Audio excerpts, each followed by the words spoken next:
In the spring of 1970, the towns and villages north of Toronto were places of quiet routine. Ontario life was steady.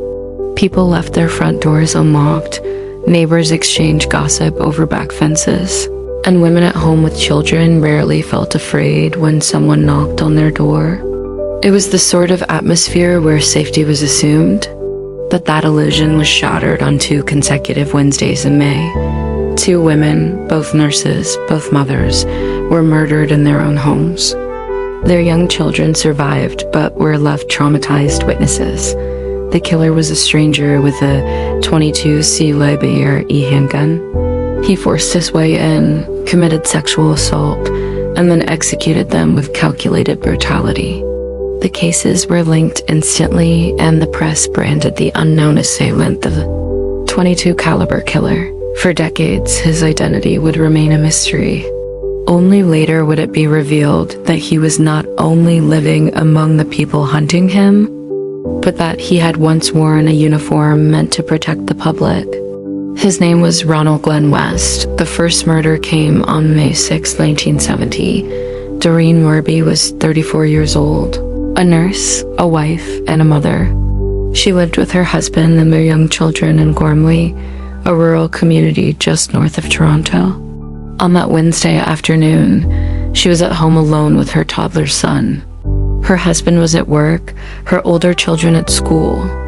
When there was a knock at the door, Doreen had no reason to think twice. Whoever stood outside seemed ordinary, unremarkable.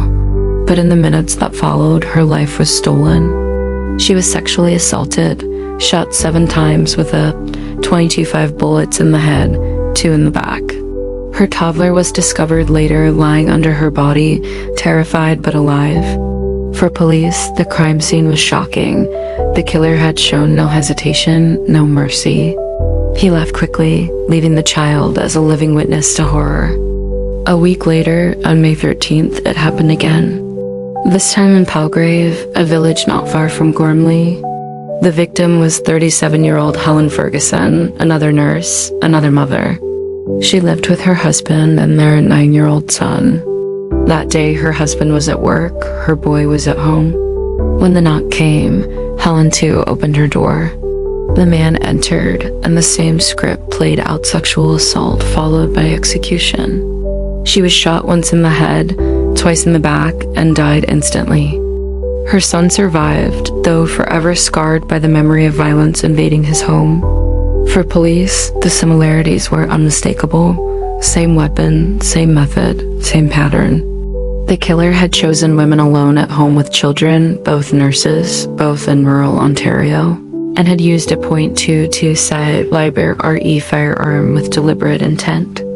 The impact on the community was immediate and profound.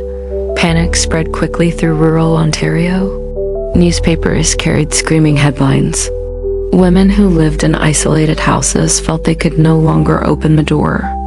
Neighbors began checking in on one another, and families kept lights on at night. The Ontario Provincial Police launched a massive investigation. Officers set up roadblocks and checkpoints. They interviewed thousands of residents. Composite sketches were drawn up based on limited witness descriptions. The public was warned to be cautious of strangers at the door. Yet, despite all the manpower and urgency, the killer slipped away undetected. Investigators had no suspect, no fingerprints, no murder weapon, and no clear motive. The bullets and shell casings only told them what they already knew. A .22 caliber weapon had been used to slaughter 2 women. For years, the case haunted detectives. It was a source of frustration that the killer had walked free. The crimes were widely considered among the most shocking Ontario had ever seen. But leads dried up, suspects were cleared, and the case grew cold. Time moved forward. The Moorby and Ferguson families grieved, raised the surviving children, and tried to carry on. But the memory of those knocks at the door lingered. The .22 caliber killer became a ghost story in law enforcement circles, a reminder of unfinished business. All the while, Ronald Glenn West continued to live his life. He was born in Toronto in 1940 and had joined the city S police force in 1966. He served as a constable until 1972. That fact alone added a chilling dimension when his crimes were eventually uncovered, because in 1970, while the murders of Doreen and Helen were under investigation, West was an active duty Toronto police officer. He wore a uniform, enforced the law, and might have even known the men hunting the killer. To the public, he was a figure of authority, but beneath the badge was a predator. After leaving the police force, West drifted into obscurity. He lived in small communities, worked various jobs, married, divorced, and seemed to disappear from the headlines. But violence was never far from his life. In the 1990s, long after the 22 murders had faded from front pages, West resurfaced in Sault Ste. Marie, a city in northern Ontario. There, he committed a series of violent home invasion robberies. His victims were often people selling items from their homes. West would show up under the guise of a potential buyer, then pull a weapon, tie up his victims, and assault them. These robberies were cruel and calculated. He was eventually arrested and convicted.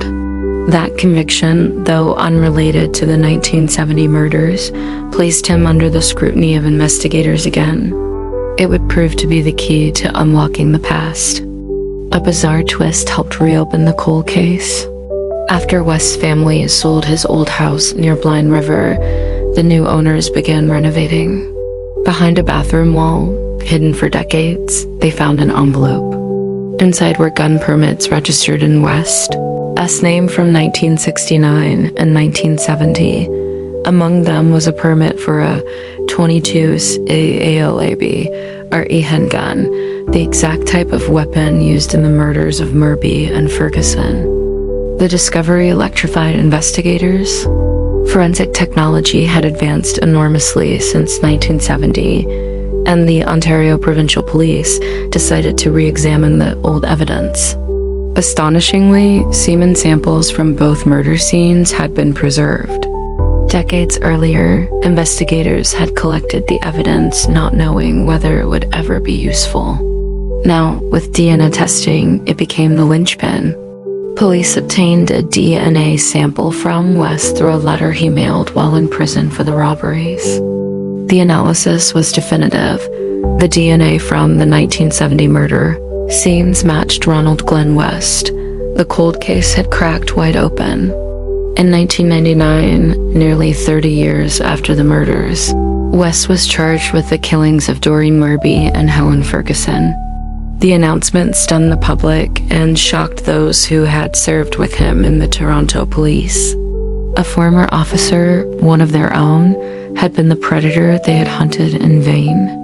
In 2001, West stood in a Brampton courtroom. He pleaded guilty to 2 counts of murder and to the sexual assaults. His plea was straightforward, almost casual, as though acknowledging what the evidence already proved beyond doubt. There was no lengthy trial, no drawn-out defense.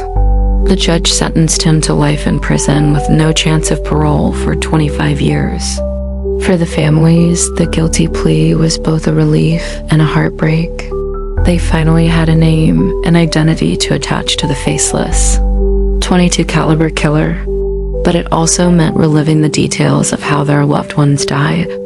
For the children who survived, now adults, it confirmed the memories that had haunted them for decades. West's conviction closed the book on the Moorby and Ferguson murders, but questions still lingered about other cases. In particular, suspicion grew around the infamous Blind River rest stop murders in 1991. In that case, a man posing as a police officer approached a couple, Jackie and Gord McAllister, and their friend Brian Major. He shot and killed Jackie and Brian and wounded Gord, who survived, and described the killer as a man impersonating an officer. West lived in the Blind River area at the time, and the method appearing as a figure of authority, using a firearm fit his pattern. Investigators publicly named him a suspect, though he was never charged. To this day, the Blind River case remains officially unsolved, but West's shadow looms over it. As the years passed, West remained in prison. In 2022, at the age of 81, he applied for full parole. The Parole Board of Canada denied his request, declaring him an undue risk to society. The decision underscored the gravity of his crimes and the enduring fear of what he was capable of, even in old age. The board noted his manipulative tendencies, his lack of empathy, and the brutal nature of his past. West's name remains synonymous with betrayal, not only of the public's trust, but of the badge he once wore. The case of Ronald Glenn West is chilling on many levels. It is a story of two women, both nurses, who opened their doors and paid with their lives. It is a story of children who survived only to live with the scars of that night. It is a story of a community terrorized by an unseen predator. And it is the story of how modern science, patient investigators, and a stroke of luck finally brought justice after decades of silence. But perhaps the most unsettling aspect is that the killer was once entrusted with authority. He was supposed to serve and protect, but instead he deceived and destroyed. The knock at the door, once a symbol of ordinary neighborly life, became in May 1970 the sound of terror. The legacy of the murders remains. The names of Doreen Moorby and Helen Ferguson are remembered by their families, their children, and their communities. Their lives were cut short by a man whose capacity for violence far outweighed any good he might have done in uniform. For Ontario, the case remains a lesson in vigilance, in the importance of preserving evidence, and in the reality that evil can wear the face of authority. For Ronald Glenn West, the rest of his life will be spent behind prison walls, his name forever linked to some of Canada's darkest crimes.